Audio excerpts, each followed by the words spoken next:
Okay, this is exercise 2.7. It's the one that says use theorem 2.5 to determine which of the following sets are linearly independent or dependent. Theorem 2.5, that's the one that says a set of vectors v1 through vk is linearly independent if and only if the only solution to c1 v1 plus dot dot dot plus ck vk equals 0 is the trivial solution where all of the coefficients are equal to 0.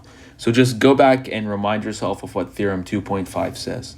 Okay, so the first set of vectors we have 1, 1, minus 1, 0. Are they linearly independent?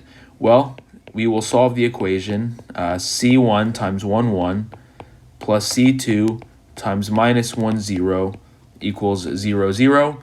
If c1 equals c2 equals 0 is the only solution, they are linearly independent. If there are more solutions, they are linearly dependent. Okay, so we want to put this into the augmented matrix. 1, 1, minus 1, 0, 0, 0.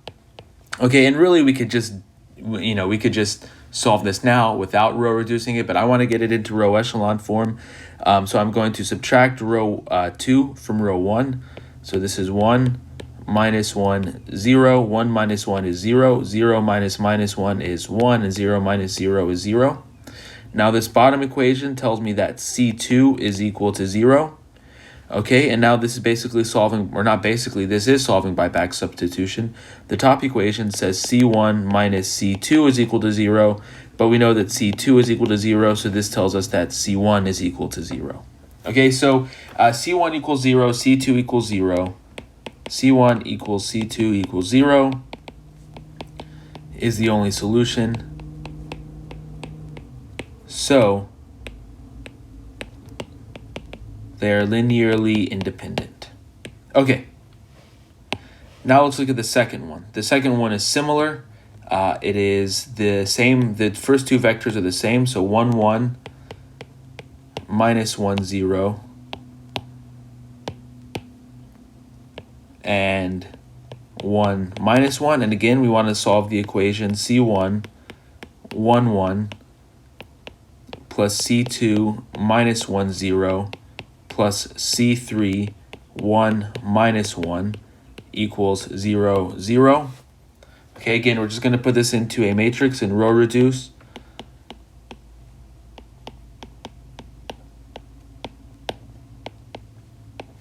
Okay, and so we're going to subtract row 1 from row 2. This is 1, minus 1, 1, 0. 1 minus 1 is 0. 0 minus minus 1 is 1. Minus 1 minus 1 is minus 2, and that's going to be 0. Okay, now observe this is in row echelon form. It's in row echelon form, and this is in row echelon form, and the third column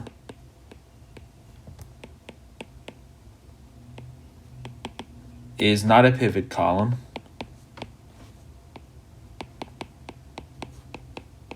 So there are free variables.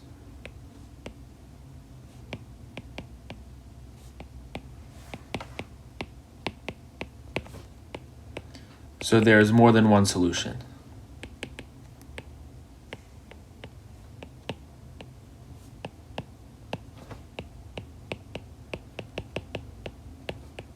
So they are linearly dependent. They are not, by theorem 2.5, they are not linearly independent, and so that's equivalent to saying they are linearly dependent. A set of vectors is either linearly dependent or linearly independent. Okay, now actually I want to keep solving this. I want to get this into row reduced echelon form, reduced row echelon form. I can never remember what the right thing is. Okay, so now to do that, we need to add row 2 to row 1. So 1 plus 1 is 0, minus 1 plus 1 is 0, 1 plus minus 2 is minus 1, 0 plus 0 is 0, 0, 1, minus 2, 0. Okay, so C1 and C2, those are going to be what, remember, we called those the basic variables, and C3 is the free variable. So this tells us that C1 is equal to C2, and this tells us that C2 is equal to 2C3, and C3 is equal to free.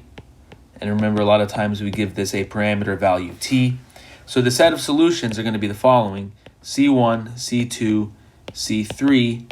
C1 is equal to C2, and C2 is equal to T. This is 2T, and this is T. Or we can just write this as T times 1, 2, 1.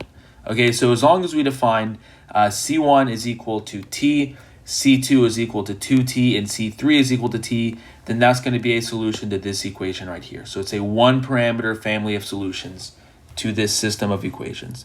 But bottom line, you could have stopped right here. You could have seen that there were free variables, and then you could have, from that, deduced that there's not a unique solution. There's more than one solution, so the vectors are linearly dependent by theorem 2.5.